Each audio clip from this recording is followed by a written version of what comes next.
Assalamualaikum warahmatullahi wabarakatuh. Alhamdulillahi rabbil alamin wal aqibatu lil muttaqin wala udwana illa 'alal zalimin.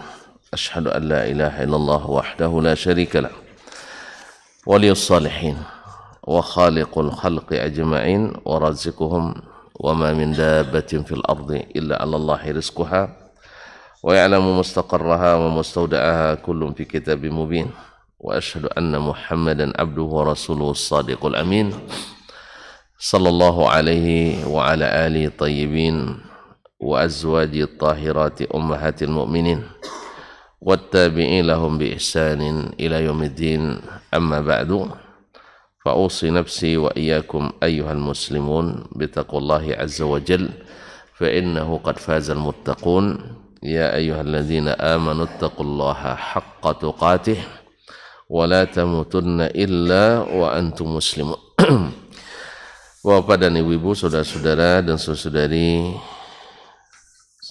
kaum muslimin dan muslimat, alim ulama, ciri pandai para ustaz, ustazah, tokoh adat, tokoh masyarakat yang hadir di Masjid Zaid bin Thabit radhiyallahu anhu Pekanbaru, ataupun yang menyaksikan melalui media, ataupun yang mendengarkan melalui 91,1 FM Radio Rabbani, yang semoga semuanya dirahmati Allah Subhanahu wa taala. Pada pagi ini, di pagi yang mulia hari Jumat, kita kembali melanjutkan sama-sama saling mengingatkan, mudah-mudahan menjadi catatan kebaikan kita di hari yang insya Allah mengembirakan kita ketika kita diizinkan Allah di hadapannya menerima catatan kebaikan. Oleh itu mari kita bersyukur kepadanya atas taufik, atas hidayah, atas rahmat nikmat yang diberi. Mudah-mudahan kita senantiasa diberi salawat dan salam kepada Nabi alaihi salatu wassalam, yang senantiasa menyuruh kita untuk berada di majlis-majlis zikir dan majlis ilmu. Kaum muslimin dan muslimat dirahmati Allah, masih dalam bab Jumalil Faraid. Imam Asy-Syafi'i rahimahullah menyebutkan kepada kita bahwa di antara ayat-ayat Al-Qur'anul Karim berisi garis-garis besar, aturan-aturan umum tentang suatu hukum atau suatu masalah dalam syariat. Di antaranya kemarin terakhir adalah tentang salat khauf. Qala rahimahullah ta'ala wal ayatu allati dzukira fiha salatul khaufi qaulullah, dan ayat yang padanya disebutkan salat al-khauf adalah firman Allah, wa idza darabtum fil ardi falaysa 'alaikum junahun an taqsuru minas salah. Apabila kamu melakukan suatu perjalanan di permukaan bumi, tidak berdosa kalian mengqasar salat. In khiftum ay yaftinakum alladzina kafaru, jika kalian takut diserang oleh orang-orang kafir. Innal kafirina kanu lakum aduwwan mubina, sesungguhnya orang-orang kafir itu adalah musuh yang nyata bagi kalian.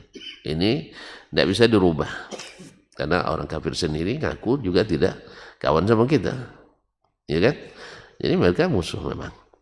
Tapi sudah kita jelaskan panjang lebar kemarin ya, bahwa musuh tidak boleh tidak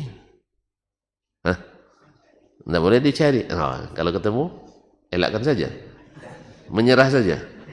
Ya enggak, pantang menyerah. Musuh dicari. Ya bagaimanapun, jangankan dunia ini, ya dari awal sebelum Allah ciptakan sudah disebutkan oleh malaikat, sampai malaikat kan menyampaikan apa istilahnya, keberatannya ya.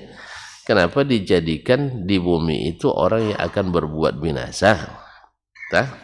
Kemudian Allah SWT juga mengatakan, qul habitu ba'dukum li ba'din adu, sebagian kalian menjadi musuh bagi yang lain. Itu sudah takdir Allah, tidak bisa kita elakkan. Di antara sebab permusuhan adalah perbedaan keyakinan. Jangankan perbedaan mazhab juga, permusuhan juga kalian.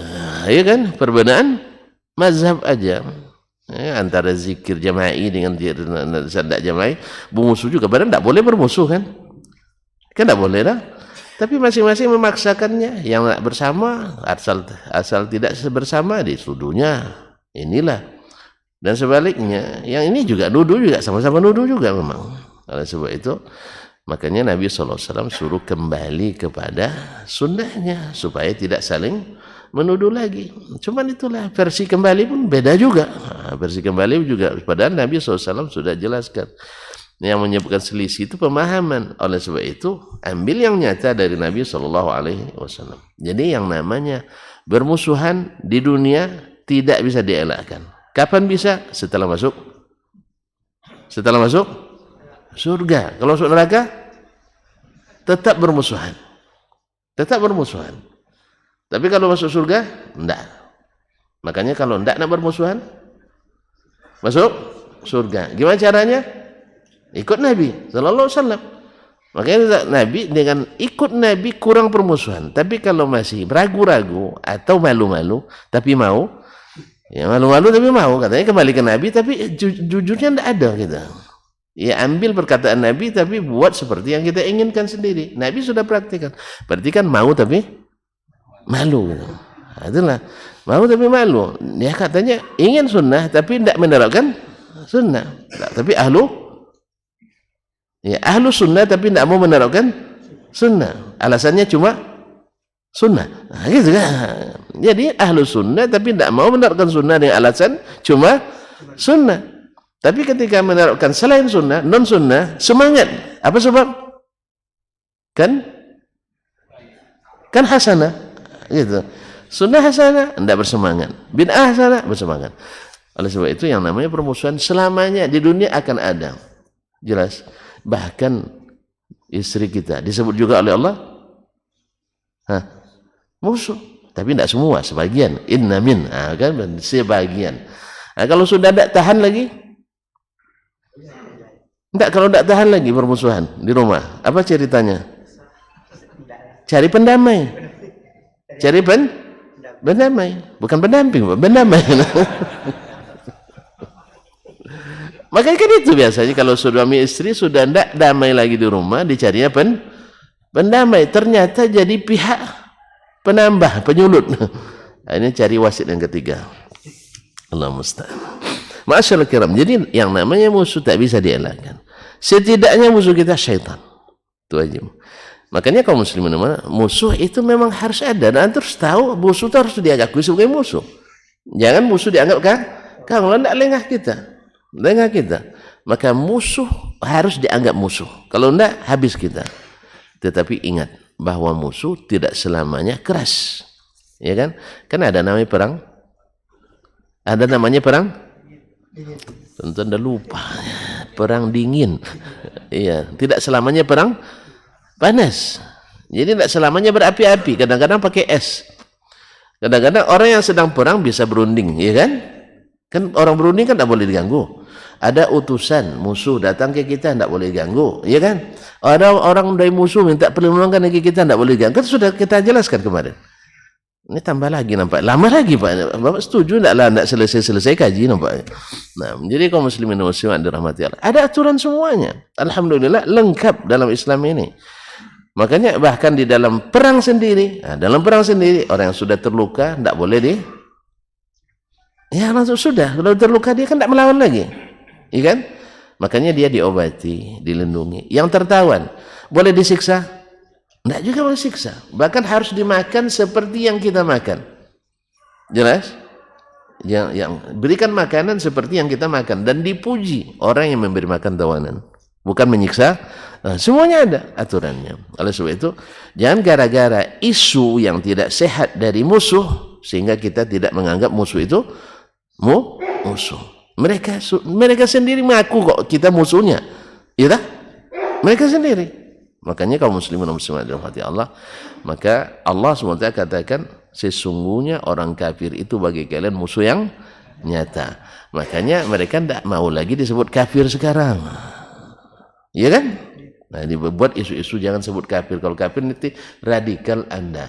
Mereka tetap menganggap kita kafir. Kita tidak boleh menganggapnya kafir. Bahkan lebih kita dihina lebih daripada itu orang domba yang Nah, cuma yang kan lebih parah lagi, kita jadi binatang jadinya. Allah musta'an. Oleh sebab itu pakailah istilah menurut agama masing-masing dan pahami menurut pemahaman yang benar dalam agama masing-masing. Alhamdulillah Islam punya aturan yang sangat menjaga adab dan sopan santun. Kalau tidak paham ngaji di Zaid bin ngaji di Zaid bin Sabit biar paham bahwasanya inilah Islam kita. Musuh tidak bisa dielakkan. Bahkan di antara teman-teman kita ada yang musuh dalam kan ada musuh selimut. Seselimut dengan kita musuh juga. Subhanallah. Ayam berbulu masa ayam berbulu domba itu? Musang berbulu ayam. Masa domba berbulu kemana pergi Pak ya? Atau serigala berbulu domba itu masuk. Ayam berbulu musang ada. Sesama kita, bahkan mohon maaf sesama ngaji saja, sesama ngaji. Nah kan tidak bisa dielakkan kaum muslimin. Yang namanya musuh tetap ada. Cuman bagaimana kita bermusuhan itu tidak boleh berlebihan. Makanya Nabi melarang kita bila bermusuhan melampaui batas, karena itu ciri munafik. Wa idza khasama fajar. Bila berkhasumat, bila berlawan, dia melampaui batas. Ini ciri munafik. Bermusuhan silakan, tidak ada masalah. Antum tidak setuju silakan, tapi jangan melampaui batas. Ini tidak, bermusuhan ini melampaui batas. Tidak boleh orang ngaji apa sebab kaji tidak sama, akan melampaui batas namanya. Kita kan tidak sampai gitu ya. Jangan memfitnah orang. Ini banyak terjadi gara-gara kajian tidak sama, pergi sana sini menebar fitnah. Hati-hati, berbahaya. Apa yang bahaya? Awak yang berbahayanya. Iya, orang dah ngaji gara-gara kamu tidak ngaji orang selamanya, iya kan? Dah lama orang ngaji, dah 2 tahun misalnya suatu tempat dah ramai, orang dah bagus-bagus, habis itu datang dia sekali saja datangnya, membubarkan kajian, besok tidak datang-datang lagi. Hebat tuh. Harusnya kalau memang ini kaji tak bagus, maka ganti dengan kaji yang bagus. Tidak apa-apa, teruskan. Tapi jangan biarkan orang kita bubarkan sekali, habis itu orang kampung tu tidak ngaji sama sekali. Ini dosanya luar biasa nih kaum muslimin muslimat. Jelas. Awak kan tidak penting ngaji sama kita, ngaji sama orang lain. Yang penting masyarakat tetap ngaji. Itu penting itu. Yang penting masyarakat berilmu. Nah ilmunya berbeda, itu biasa lah. Yang nama perbedaan pemahaman kan mungkin. Awak dengan bini ada semua pemahaman semuanya, iya kan? Iya. Kita dengan bini kita sepemahaman? Enggak juga kadang. Apa Edi putar radio ini, istrinya putar radio ini. Kenapa enggak ini sayang? Saya lebih senang dengan ini. Ini agak. Nah, kan biasa tuh? Bisa aja. Nah, biasa saja ada sebagian ustaz istrinya curhat, bukan sama saya, cuma dia sama ini. Apa namanya? Dia enggak suka dengar suaminya yang ceramah, dengar suami orang pula dia dengar ceramah. Kalau dia diam saja tidak apa-apa, ini dikasih tahu pula sama suaminya. Aku tidak suka dengar abang lah, dengar. Akhirnya kalau pas suaminya lagi marah, dia bilang, pergi ke rumah dia, jangan sini katanya. Kan bahaya jadinya. Kalau ada istri yang kayak gitu, suaminya tidak suka dia dengar suara suami, jangan bilang sama suaminya, tidak. Nanti bikin sakit hati suami nanti. Jangan-jangan, akan bahaya nanti. Jangan. Mohon maaf, agak panjang dikit. Tidak apa-apa ya. Tentuan emosional nampaknya. Jadi Allah SWT katakan memang orang-orang kafir itu musuh. Dah. Tapi ingat, musuh tidak boleh bukan tak boleh cari, tidak boleh dizalimi kan itu. Konsep kita musuh tidak boleh dizalimi. Siapapun, biar orang dekat, musuh orang selimut, musuh orang berulang dan sebagainya, tidak boleh dizalimi. Tapi kita harus hati-hati dan bersiap dalam segala keadaan. Yang penting adalah persiapan iman dan keyakinan. Wa qala, Allah berfirman, wa idza kunta fihim, dan apabila kamu berada bersama mereka, itu orang-orang beriman di dalam keadaan perang, fa aqamta lahumus shalah, lalu kamu dirikan salat bersama mereka, faltakum ta'ifatun minhum fa'ma'ak, hendaklah sekelompok mereka dibagi dua atau dibagi dua. Di sini salah satu bagi dua, ta'ifatun minhum ma'ak, sekelompoknya salat bersamamu, wal ya'khudhu aslihatahum, dan hendaklah mereka membawa langsung senjatanya. Padahal hukum asalnya ke masjid boleh bawa senjata? Enggak boleh bawa. Dan enggak boleh juga di depan kaum muslimin menghunuskan senjata. Enggak dibolehkan. Tetapi kalau dalam kondisi perang, ya harus dibawa. Nah, fa idza sajadu, apabila mereka sajadu sudah sujud, maksudnya selesai satu rakaat, falyakunu min waraikum. Mereka mengundur ke belakang, artinya setelah mereka selesai salat. Selesai salat mereka menggantikan posisi yang tadi berjaga. Wal ta'ti ta'ifatan ukhra, dan datang kelompok yang tadi berhadapan dengan musuh sekarang ganti posisi salat bersama Nabi. Lam yusallu falyusallu ma'ak. Hendaklah mereka belum salat dan hendaklah salat bersamamu. Ini kan garis besarnya. Seperti apa? Jelaskan Abu Sunnah Nabi alaihi salatu wassalam. Kan tidak dijelaskan Nabi, kan dia sholat dengan rombongan pertama, apakah 2 rakaat, ya kan? Kemudian yang kedua 2 rakaat lagi Nabi atau 1 rakaat, dan bagaimana sallallahu alaihi wasallam menunggunya, kan tidak dijelaskan dalam ayat, hanya garis besar. Nah, hadis menjelaskan, qala akhbarana Malik, telah menjelaskan kepada kami Imam Malik Ibn Anas, Imam Al-Hijrah, an Yazid bin Harun, dari an Yazid ibn Ruman, dari Yazid ibn Ruman, an Salih ibn Khawwat, jadi Salih ibn Khawwat ibn Jubair Al-Madani, amman salla ma'a Rasulillah SAW, dari orang yang pernah salat bersama Rasulullah SAW. Berarti siapa dia? Kalau pernah bersama Nabi, sahabat. Kalau sahabat tidak ketahui orangnya, tidak masalah. Apa sebab? Sahabat semuanya udul, sahabat semuanya adil, sehingga riwayatnya diterima. Karena apa? Allah sendiri yang sudah menerima mereka. Masa kita tidak terima? Radhiyallahu anhum wa radwan. Maka ittifaq ahli sunnah bahwa sahabat sekalipun tidak diketahui jati dirinya, asal dia sahabat, maka riwayatnya diterima atau sahih. Tetapi datang dalam riwayat lain bahwa yang dimaksud adalah Khawwat atau Jubair, Khawwat ibn Jubair, ayahnya si Salih ibn Khawwat tadi.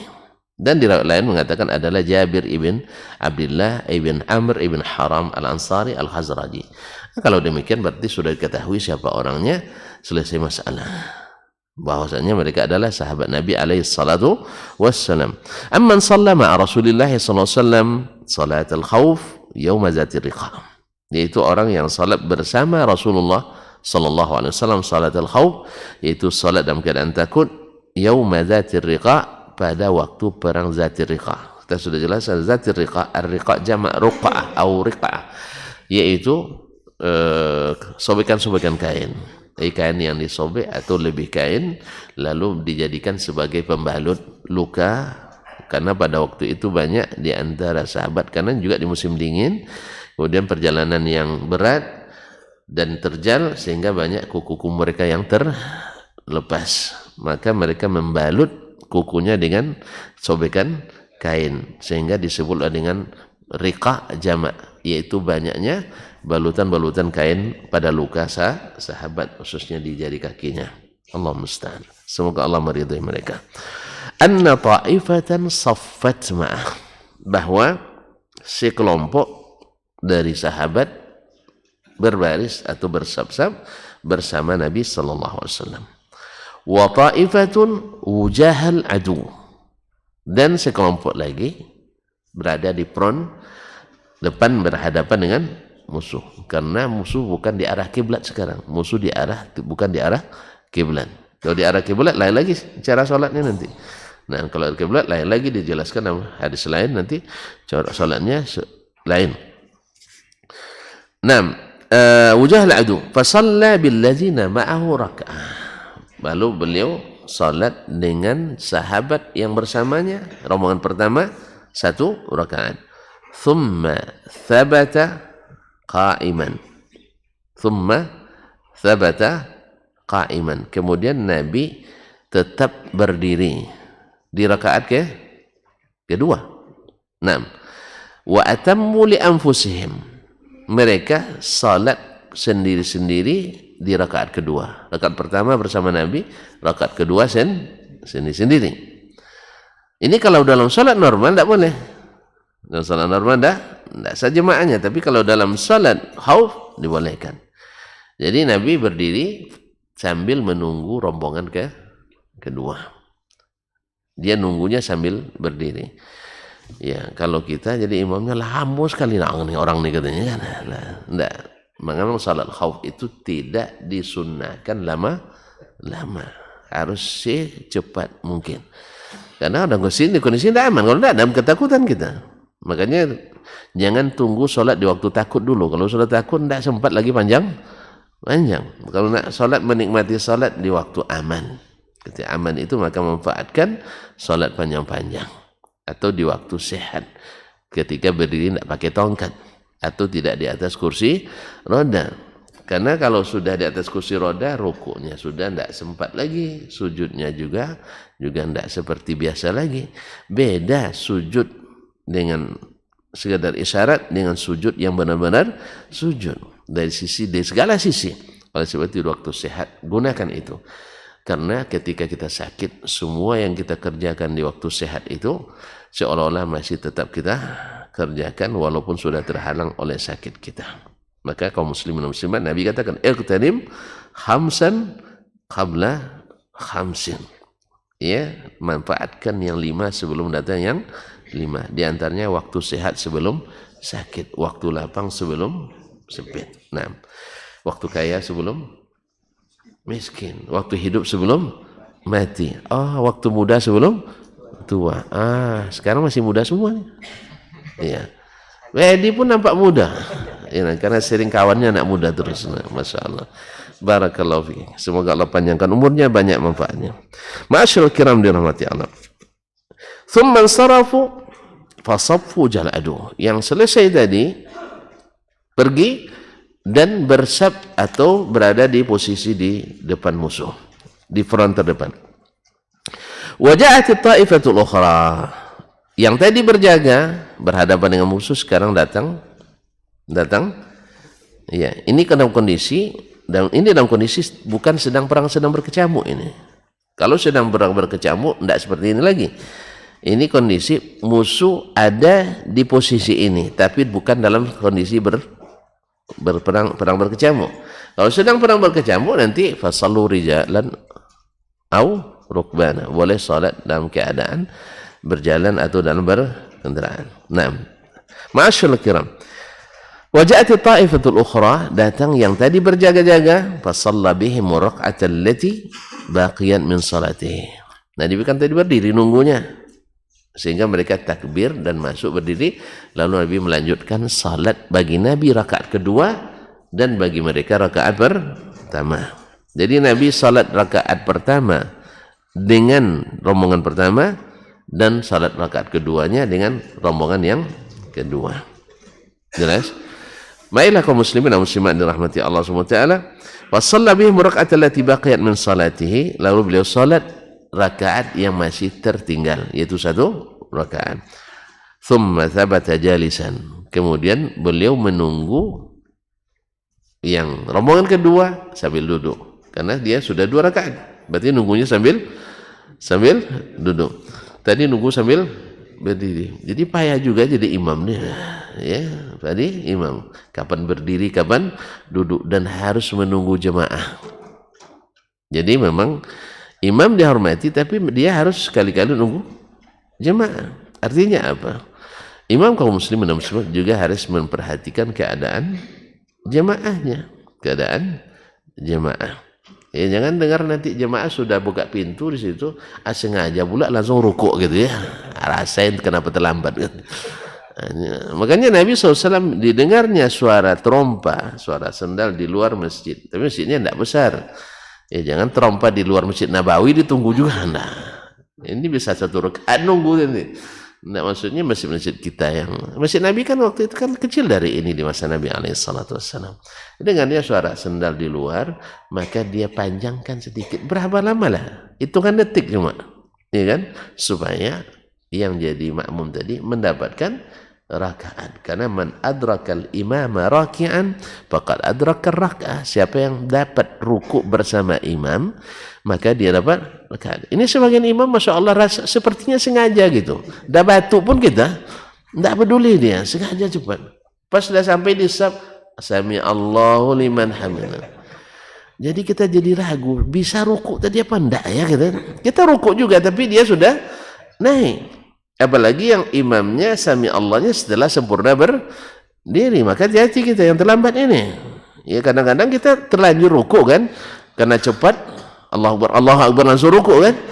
Ya dah, ternyata imam sudah i'tidal. Maka kita tidak menemukan imam dalam keadaan rukuk. Makanya imam juga tolong diperhatikan ini. Ya, bahwasanya ya sekali-sekali menenggang makmum. Karena makmum udah sering nenggang kita, terlambat pun kita ditunggunya. Iya kan? Masa sekali-sekali kita tidak menenggang? Itu penting itu. Jadi makmum menenggang imam.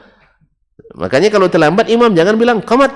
Dah hak kita, tunggu imam itu. Kita menenggang juga. Bahkan mungkin lebih sering kita yang menenggang imam kan. Nah, jadi sekali-kali imam juga menenggang makmum. Jangan balas dendam. Kemarin saya ditinggalkannya, sekarang saya tinggalkan pula. Sengaja tengoknya siapa yang komat kemarin. Belum datang dia sekarang. Akhirnya dia sengaja cepatkan sholat. Allah musta'an. Kaum muslimin dan muslimat dirahmati Allah. Thabata jalisa, Nabi tetap duduk menunggu. Wa atammu li anfusihim, kemudian mereka berdiri menambah 1 rakaat.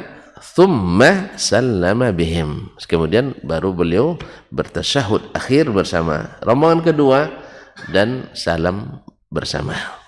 Jadi intinya di awal rombongan pertama memulai dengan takbiratul ihram bersama Nabi. Rombongan kedua selesai dengan salam bersama Nabi sallallahu alaihi wasallam. Dan dua-duanya fadilatnya ada.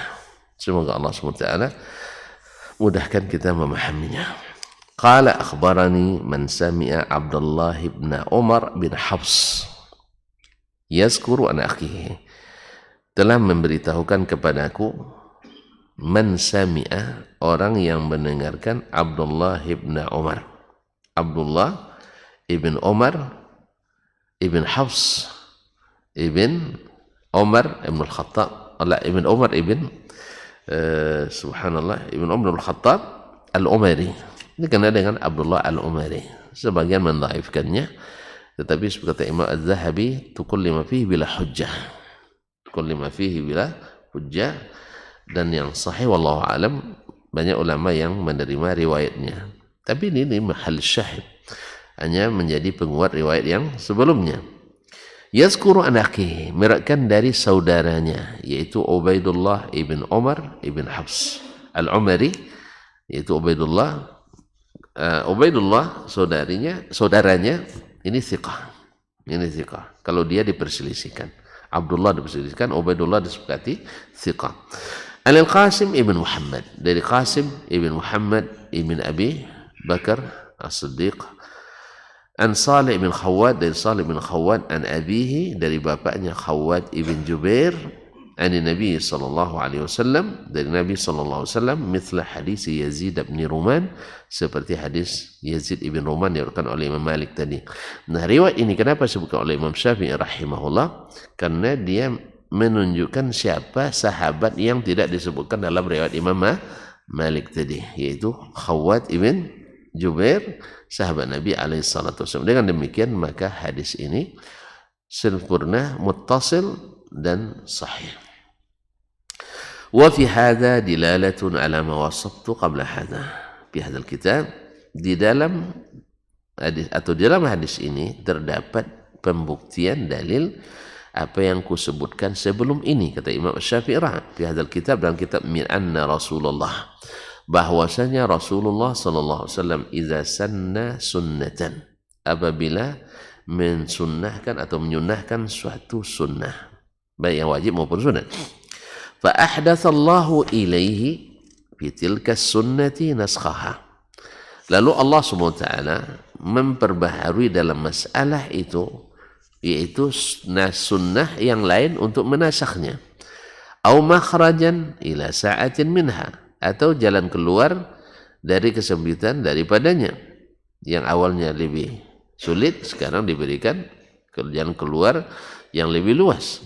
Sanna Rasulullah sallallahu alaihi wasallam Nah, di saat seperti itu Rasulullah SAW ketika Allah menasakh hukum itu sebelumnya, maka Rasulullah SAW juga menetapkan sunnah yang menasakh yang itu. Sunnatan taqumul hujjatu 'alan nasi biha, menerapkan suatu sunnah yang mendirikan hujjah bagi manusia hatta yakunu, sampai mereka innama saru min sunnatihi ila sunnati allati ba'daha, bahwa mereka berpindah dari sunnah yang satu ke sunnah yang lain. Jadi bukan hanya bukan dari amalan sunnah ke yang tidak sunnah. Artinya apa? Andainya kan sebelum itu salat dalam kondisi biasa seperti ini, sampai Nabi SAW salat di perang Khandaq 4 salat dalam satu waktu. Lalu ini dinasakh dengan turunnya salat khauf dari Allah SWT.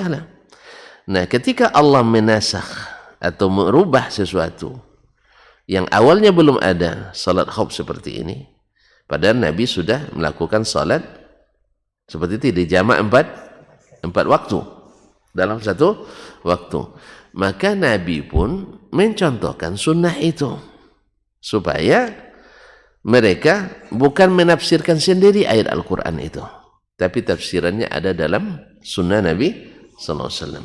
Sehingga mereka dari satu sunnah pindah ke sunnah yang lain. Ini penting dipahami supaya tidak bebas orang menafsirkan Al-Quran lalu membuat suatu amalan yang sebenarnya bukan itu yang dimaksudkan. Walaupun secara makna umum bisa saja ditafsirkan dengan itu. Jelas? Contoh konkretnya, ya, berapa banyak perayaan diadakan oleh orang dalam agama atas nama agama. Sebagian malu-malu menyebutkan ini bukan agama, tapi ini budaya katanya. Sebagian mengatakan itu, padahal ingin pahala. Masa budaya bisa bikin pahala? Dan berkaitan dengan amaliyah ibadah. Lalu diadakan dengan alasan ayat yang bersifat umum, qul bi fadlillahi wa bi rahmatihi fabidzalika falyafrahu wa khairun mimma yajma'un. Ini ayat umum sekali, katakanlah dengan karunia dari Allah dan rahmatnya hendaklah mereka bergembira. Jelas? Itu lebih baik daripada mereka kumpulkan. Sehingga dari ayat ini lahir berbagai perayaan dalam Islam, dinamakan hari besar Islam. Padahal ayat ini lama dan diulang-ulang oleh Nabi. Kemudian dibaca oleh sahabat, diulang-ulang oleh sahabat. Tapi mereka tidak mengadakan hari-hari besar selain yang dibesarkan oleh Nabi SAW. Sehingga berpindah dari satu sunnah ke yang tidak sunnah. Kan itu jadinya. Dari satu sunnah ke tidak sunnah. Membesarkan hari yang tidak dijadikan perayaan dalam Islam akibat menafsirkan sendiri ayat tanpa merujuk Nabi SAW. Padahal kalau merujuk para ulama tafsir, khususnya al-mutaqaddimin seperti Ibn Abbas, Mujahid, Qatadah, menafsirkan ayat qul bi fadlillahi, katakanlah dengan fadlullah, itu agama Islam dan Al-Quran, wa bi rahmatihi, dan rahmatnya itu Rasulullah SAW, kan dengan Al-Quran dan agama Islam, wa bi rahmatihi, dan rahmatnya itu Rasulullah SAW, wa ma arsalna illa rahmatan lil alamin, fa bidzalika falyafrahu, hendaklah mereka bergembira dengan itu. Hendaklah mereka bergembira dengan itu. Dengan apa? Ya, gembira itu tidak mesti hari raya. Kita bersukacita dengan hari itu, yaitu bahwa kita alhamdulillah kita diberikan petunjuk oleh Allah SWT mengikuti Al-Quran dan mengikuti Nabi SAW dan masuk Islam. Tidak mesti menjadi sebuah perayaan. Kalau seandainya itu yang dipahami oleh Nabi, tentu lahirnya Nabi jadi perayaan di zaman Nabi, turunnya Al-Quran jadi perayaan di zaman Nabi. Jelas? Bahkan turun ayat terakhir, al-yawma akmaltu lakum dinakum, ya, sampai ada pendeta Yahudi mengatakan kepada Umar bin Khattab, andainya turun ayat ini kepada kami jadikan hari raya. Lalu Umar katakan, saya tahu kapan turunnya, di mana turunnya, seperti apa turunnya, bagaimana Nabi SAW ketika ayat itu turun. Tapi apakah Umar menjadikan hari raya? Hari terakhir turunnya Al-Quran, atau hari pertama turunnya Al-Quran, hari pertama Nabi dilahirkan, hari Nabi diangkat jadi Nabi, hari Nabi SAW masuk Islam, misalnya kan ya, Islam pertama, harusnya mulai dakwah Islam itu harus jadi hari raya juga seharusnya. Ini terlambat kita nih. Wafatnya Nabi harus jadi hari raya biar tambah libur kita, ya kan? Kan asalnya kan mencontoh orang lain kita. Seperti kata Nabi SAW, kalian akan ikut orang-orang sebelum kalian. Siapa? Yahudi dan Nasrani. Iya, siapa lagi? Nah, ya, kita mencontoh ada Maulid karena ada kelahiran Isa Al-Masih. Tinggal lagi wafatnya. Wafat Nabi sudah jadi hari besar belum? Masukkan. Ia berhari wafatnya Rasulullah SAW, karena itu hari juga hari besar. Saking besarnya mereka bersedih luar biasa. Nanti kita jadikan hari raya bersedih. Hari raya bersedih gitu. Siapa yang tidak nangis hari itu berarti tidak cinta Nabi. Iya kan, sama dengan siapa yang tidak gembira ketika hari Maulid tidak cinta. Kan itu keadaannya. Siapa yang tidak bergembira dengan kelahiran Nabi, tidak merayakannya, berarti tidak cinta Nabi. Nanti kita buat pula, siapa yang tidak nangis waktu wafat Nabi, berarti tidak cinta Nabi. Nah, karena di sana pakai logika, sini pakai logika. Di sana alasan filosofis, kita juga buat alasan filosofis. Siapa yang akan mengusulkan ini? Draft undang-undangnya ini. Hari wafatnya Nabi Muhammad SAW. Ternyata bukan itu tafsirnya oleh Rasulullah, dan bukan itu tafsirnya oleh as-salafus salih, sampai diada-adakan oleh yang pertama belum mengadakan adalah orang yang di luar Ahlus Sunnah, luar Islam, langsung yaitu orang Syiah. Nah, Allah musta'an. Berarti itulah penting Imam Syafi'i rahimahullah mengisyaratkan di sini, bila Allah melakukan atau mengadakan sesuatu yang baru yang sebelumnya disunahkan oleh Nabi yang lama, maka Nabi pun membuat atau menyampaikan sunnah yang baru. Supaya apa? Hatta yakunu innama saru min sunnatihi illa sunnatihi allati ba'daha. Sehingga mereka berpindah dari satu sunnah ke sunnah yang setelahnya. Dulu ketika perang, Nabi SAW sampai menjamak 4 salat dalam satu waktu. Karena belum turun ayat salat khauf. Nah, setelah turun ayat, Nabi pun menasakh amal tadi dengan sunnahnya, sehingga umat Islam dari sunnah ke sunnah. Karena memang sunnah lah yang akan menyatukan. Makanya sunnah itu jangan disunat. Ini kadang-kadang yang sunat disunat dengan alasan kan cuma sunat. Tapi yang tambahan dibela-belain dengan alasan kan baik. Memang sunnah Nabi tidak baik. Sunnah Nabi memang tidak baik. Alasan ini kenapa tidak? Oh, ini kan cuma sunat, Pak. Jadi boleh saja ditinggalkan. Antum jangan paksakan yang sunat, akhi. Jangan samakan yang wajib dengan yang sunat. Mantap juga alasan logisnya, betul. Jangan samakan yang wajib dengan yang sunat. Kan itu cuma sunat. Jangan paksa orang. Tapi pas yang bukan sunnah dipaksakan. Awas kalau tak ikut, tidak dikuburkan kalau mati. Karena dianggap tidak sosial. Enggak dianggap tidak sosial. Kalau misalnya yang awalnya katanya juga tidak ada yang mewajibkan, tapi pas kenyataannya diwajibkan. Kamu mau jadi imam di sini Masjid Zaid? Iya Pak. Mau tidak zikir karya? Oh, saya tidak biasa, Pak. Kalau gitu Anda tidak bisa jadi imam, sebab jemaah di sini suka zikir kare. Tak tahu kare keras. Memang secara teori tidak ada yang mewajibkan, tapi aplikasi diwajibkan. Sehingga siapapun yang zikirnya tidak kare tak akan lulus. Apa sebab? Tukang ujinya mensyaratkan zikir kare. Karena jemaah suka zikir kare. Sekalipun antum habis 30 juz tapi tidak zikir kareh, tidak diterima. Ini habis juz 30 karena zikir kareh, diterima. Akhirnya sunnah Nabi yang jadi imam yang paling qari ditinggalkan gara-gara kareh.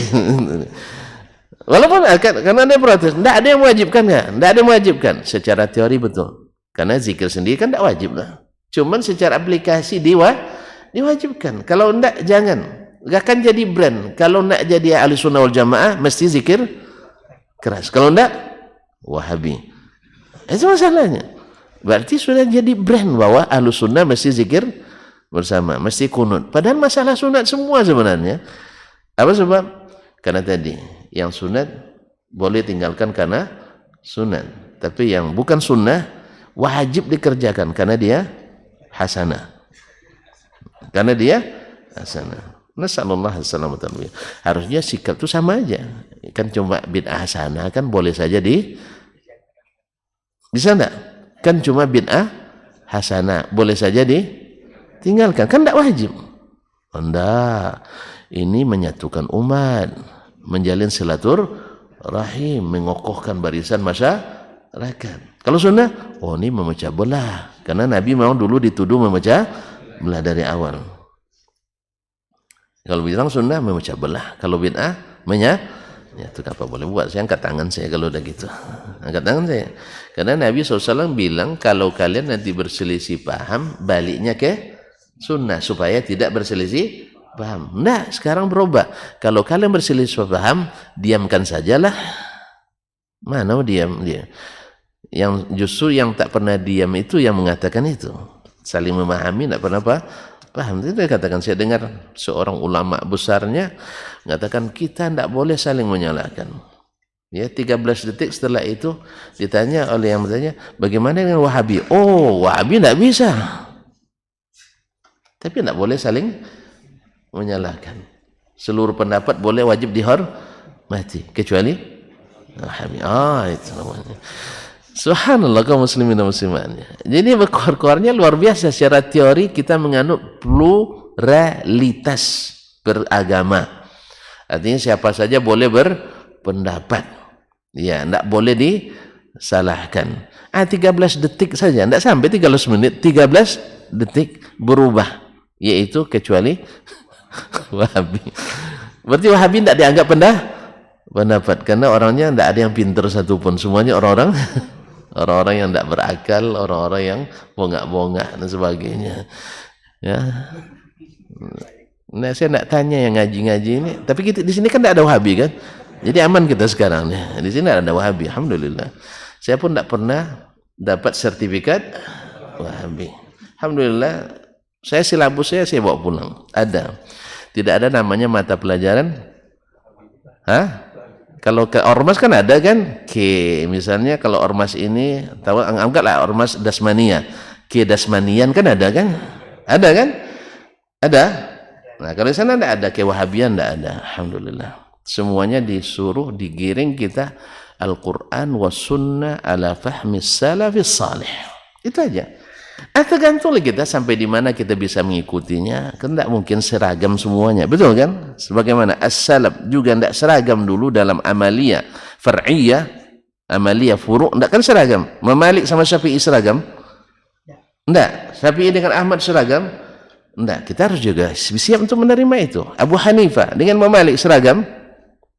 Tidak juga, harus siap dengan itu. Cuman dalam manhaj mereka sama.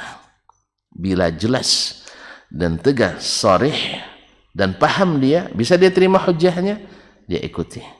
Kalau kita kan tidak, bukan karena masalahnya jelas tidak jelas, masalahnya mau tidak mau, itu masalahnya. Kalau mereka tidak, makanya mereka tidak seragam. Jadi jangan dipaksakan seragam tidak. Nanti antum bikin yang tidak ngaji di Zaid bin Sabit tidak sunnah, yang tidak ngaji di sini, itu bahaya nanti. Karena kalau semua ngaji di sini tidak muat masjidnya. Kemudian tidak semuanya berselera ngaji risalah, ada yang nak ngaji. Misalnya, saya nak ngaji Sahih Bukhari, di situ ada risalah, tidak mungkin. Risalah itu berat, itu orang fikih itu. Ya, makanya dan sebagainya. La ilaha illallah Muhammadur Rasulullah. Jelas sobat aja. Jadi Nabi bila Allah membuat hukum baru, Nabi juga terapkan supaya umat beralih dari suatu sunnah ke sunnah yang lain. Artinya apa? Teori ada, aplikasi nyata. Oleh sebab itu tak perlu kita mencari selain itu kecuali dalam kondisi yang memang qabil al-ijtihad, yang boleh berijtihad di dalamnya. Tapi kalau masalah yang tidak bisa diijtihad, tidak boleh kita berijtihad di dalamnya. Seperti yang dibagi oleh para ulama. Fanasakhallahu, Allah menasakh ta'khir as-salati an waqtiha fil khauf, melambatkan salat dari waktunya ketika dalam keadaan takut. Tadi kan dilambatkan ya, zuhur, asar, maghrib, isya, dilambatkan. Kan dah keluar waktunya tuh. Nah, ini di masa itu boleh, buktinya diterima, ya kan? Lalu Allah menasakh hukum itu ila an yusalluha, yaitu kama anzalallah wa sanna rasuluh fi waqtiha, kepada hukum dirubah dari boleh dilambatkan keluar waktunya kepada salat pada waktunya seperti yang diturunkan Allah dan disunnahkan Rasulullah sallallahu alaihi wasallam. Wa nasakha Rasulullah sallallahu alaihi wasallam. Kemudian Rasulullah sallallahu alaihi wasallam menasakh juga sunnatahu, sunnahnya fi ta'khiriha, dalam melambatkan salat, bi fadlillah fi kitabih, dengan kewajiban dari Allah dalam kitabnya, thumma bi sunnati, kemudian dengan sunnahnya Nabi sallallahu alaihi wasallam. Sallaha Rasulullah sallallahu alaihi wasallam fi waqtiha kama wasabtu. Setelah itu Rasul selalu salat waktu mendirikan salat pada waktunya seperti yang aku sebutkan. Kata Imam Syafi'i, tidak pernah terulang lagi Nabi salat di luar waktu kecuali dalam kondisi yang tidak disengaja, seperti tertidur, tuh lain hal. Maksudnya karena khauf tadi, jelas, atau karena qasar. Jamak dan qasar punya hukum lain. Nah, akhbarana Malik, ya, Imam Syafi'i membuktikan lagi dengan dalil. Telah menceritakan kepada kami Malik, yaitu gurunya Imam Malik rahimahullah, An-Nafi', dari Nafi', an Ibni Umar, dari Ibnu Umar. Dia sekarang kan menceritakan kalau di masa dia belajar sama Malik, qala syekhuna, qala fadilatukum, ini biasa itu. Tapi kalau menceritakan di belakang, biar aja namanya disebut Malik, kan panjang-panjang nanti. Dalam buku dituliskan panjang-panjang, qala syekhuna al-allama al-karima, yang mulia guru kami dan sebagainya. Enggak, tapi di depan mereka punya bahasa-bahasa, dan itu seperti yang dijelaskan oleh Imam Al-Khatib Al-Baghdadi dalam Syarah Ashabil Hadis, dan juga Rihlah fi Talabil Hadis, dan Al-Jami' fi Adabil Alim was-Sami' juga dijelaskan bagaimana dengan guru. Ini kadang-kadang ini kan panggil nama aja sama guru kan itu ya. Enggak, ini di dalam kitab. Ya, dia menuliskan akhbarana Malik, tapi ketika di depan Imam Malik dia bilang gitu, Malik hadis, enggak gitu nih, syekhuna, syekhuna, alimuna, dan sebagainya. Mereka punya bahasa yang santun di depan guru-gurunya. Akhbarana Malik an-Nafi' an Ibni Umar, dari Nafi' dari Ibnu Umar, urahu an Nabi sallallahu alaihi wasallam, saya mengira dari Nabi sallallahu alaihi wasallam, ada syak di situ. Wa zakara salat al-khauf, lalu dia menyebutkan salat khauf, itu keadaan takut. Faqala in kana khaufun ashadda min dzalik, bila terjadi ketakutan yang lebih dari itu, fasallu rijalan wa rukbana, kalau lebih dari itu sedang perang berkecamuk. Tadi kan perang dalam kondisi kemungkinan diserang oleh musuh tapi belum diserang, maka salat seperti tadi. Tapi kalau dalam kondisi seperang berkecamuk, tidak mungkin salat berbaris, ya, karena baris salat beda dengan baris perang. Kena sama ada? Itu tidak pernah perang, tidak pernah latihan perang, sama. Perang-perangan ada. Nah, kalau perang-perangan sering dulu, ya. Tapi sebenarnya miniatur juga itu perang-perangan itu.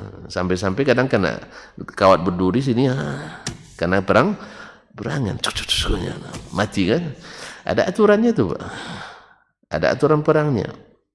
Jelas, padahal tidak pakai peluru kan, ada juga aturannya. Siapa yang mati, siapa yang terluka, siapa yang dan sebagainya. Apalagi perang beneran, pasti ada aturannya. Apalagi syariat dari Allah SWT.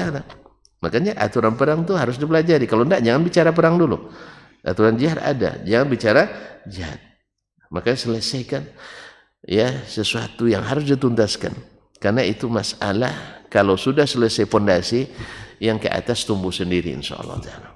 Tapi kalau pondasinya sudah masalah, bagaimanapun indahnya ke atas runtuh juga. Itu tidak boleh.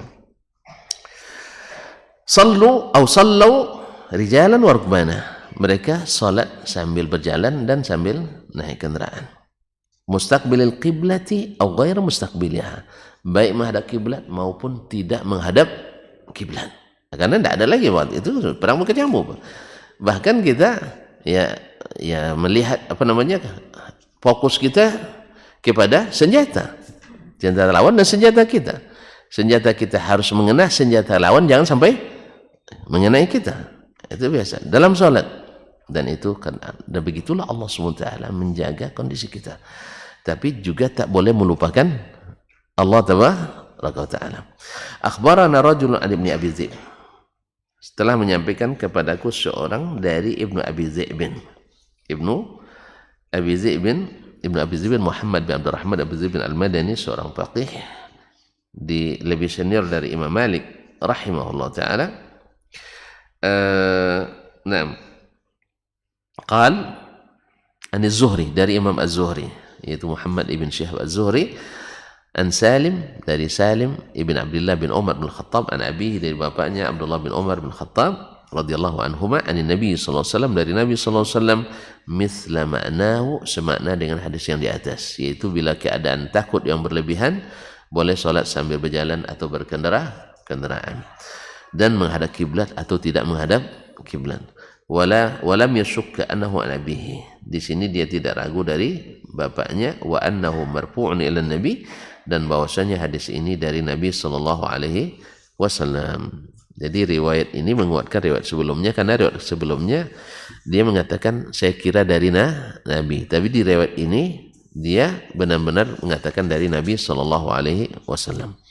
Qala, berkata Imam kita Syafi'i rahimahullah, fadallat sunnatu Rasulillahi ala ma wasabtu. Sunnah Rasulullah di sini menunjukkan apa yang aku sebutkan, min annal qiblata fil maktubati ala fardiha abadan, bahwa menghadap kiblat dalam solat wajib berlaku selamanya dalam solat fardu, illa fil mawdi'il ladzi la yumkinu fihi salatu ilaiha, kecuali dalam keadaan atau di tempat yang tak mungkin menghadap kepadanya dalam salat, seperti dalam khauf tadi. Wadzalika indal musayafah, ketika terjadi perang berkecamuk. Musayafah dari saif, yaitu saling bersilang pedangnya, jadi saling berperang, artinya sedang berkecamuk.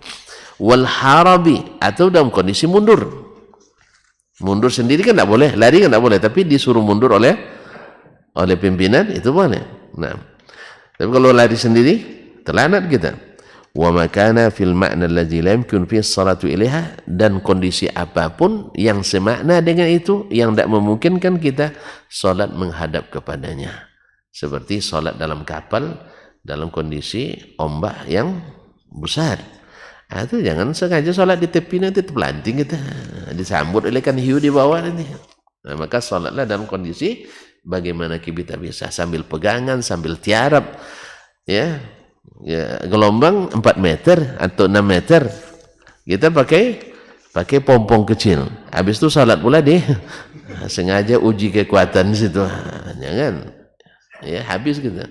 Maka sholatlah sesuai dengan kondisi, baik menghadap kiblat atau tidak menghadap kiblat, atau kondisi yang sering kita hadapi seperti musafir pakai pesawat terbang hari ini. Ya, sebenarnya kalau kita sabar mungkin, cuman kan kita sebanyak itu 450 orang, tempat sholatnya hanya 1,1 meter setengah kali 1 meter misalnya.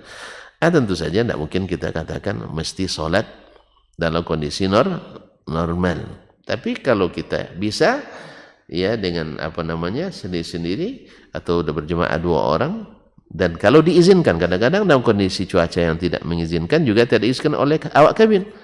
Ya, saya pernah juga dilarang oleh orang mau sholat, sekarang nggak boleh Pak, kapan bolehnya? Nanti udah tenang, ayolah ditenangkan dulu, dah pergi dia sholat kita, kan udah tenang kan, nggak ada lagi lampu pasangkan apa? Bahasa kita lah. Ikat pinggang pengaman, seat belt ya. Memang kalau enggak sebut seat belt enggak canggih nampaknya. Sebutkan bahasa fasten your. Teruskan nak seat belt. Nah, pasangkan seat belt Anda. Kalau sedang sudah mati lampunya itu kan boleh kita berjalan kan? Berjalan aja boleh, masa solat enggak? Nah, itulah kan itu kias aula. Makanya perlu juga ahli usul fikih di situ. Iya, orang berjalan saja boleh apalagi salat. Malah lebih bahaya berjalan atau diam. Dan pesawat itu lebih bahaya berjalan. Diam kan bisa bergantung kita cepat, kalau berjalan kan enggak. Jadi kayak gitu. Kadang-kadang dilarang. Nah, kalau kondisi mau enggak dibolehkan, maka salatlah pada tempat masing-masing walaupun tidak menghadap kiblat. Kiasan ala zalik, dikiaskan pada kondisi yang tak memungkinkan tadi. Tapi kalau masih bisa laksana. Sama dengan pakai air di pesawat. Orang Indonesia pakai air pesawat nanti banjir pesawat. Karena orang kita pada umumnya tidak bisa wudhu dengan air kecuali minimal 1 ember. Wudhunya, tapi pas siram WC-nya 1 gelas. Nah, itu yang terbalik itu. Ini harus dipahamkan. Siram WC-nya minimal 1 ember, ya. Wudhunya maksimal 1 gayung lah maksimalnya. Ini enggak, nyiram WC-nya 1 gelas, pas wudhunya 2 ember. Padahal di nyiram WC itu diperlukan air banyak, wudhu airnya sedikit. Ini banyak sering di WC masjid-masjid, apalagi yang di jalan. Allah musta'an. Ya, mungkin juga orang tidak sholat barangkali. Habis itu merokok pula dalam WC itu. Ya Allah ya Rabbi. Tanda tidak baik merokok dalam WC pun merokok. Habis itu orang pusing dan pesing di dalamnya. Yang bercampur asap rokok dengan yang tidak disiram tuh. La haula wala quwwata illa billah. Oleh sebab itu kaum muslimin tentuan kalau mampir di tempat orang WC umum, buanglah rokok itu di luar dulu. Ya. Minimal jangan menyakiti orang. Apalagi WC ada gratis pula itu kadang. Ya, apalagi ada perintah kalau pada yang fasilitas umum WC-nya harus gratis. Tapi kayaknya di kita kalau gratis pasti tidak ada yang bersihkan. Kalau itu bayar aja lah. Kan cuma 2.000. Iya, Pak. Tapi WC-nya bersih. Karena kalau tidak ada yang tidak bayar kan tidak dibersihkan orang kadang. Dibersihkan sekali 3 hari. Sekali 3 menit aja tidak dibersihkan dah. Begitu teruknya kita. Allah musta'an. Baik. Baiklah kaum muslimin dan muslimat yang rahmati Allah, segera sudah jelas selesai dalam bab ini. Insyaallah besok Imam Asy-Syafi'i akan mencontohkan bahwa ada hukum mujmal dalam masalah zakat dan Nabi sallallahu alaihi wasallam menjelaskannya secara lebih rinci lagi insyaallah taala. Oleh situ di sininya pentingnya untuk kembali ke sunnah Nabi sallallahu alaihi wasallam. Sampai sebenarnya ada satu poin tapi nanti panjang lagi. Terima kasih dan mohon maaf. Wallahu taala alam wa sallallahu ala nabiyyina Muhammadin wasallam.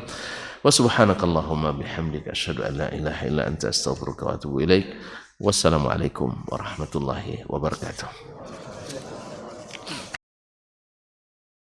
Majtama'a qaumun fi baitin min buyutillah yatluna kitaballah wa yatadarasunahu fima bainahum illa nazalat alaihimus sakinah wa ghasyiyatuhumur rahmah wa haffat bihimul malaikah wa dzakarahumullahu fiman indah. Tidaklah suatu kaum duduk di salah satu rumah Allah membaca ayat-ayat Allah dan sama-sama mempelajarinya kecuali turun kepada mereka as-sakinah, ketentraman dan kenyamanan.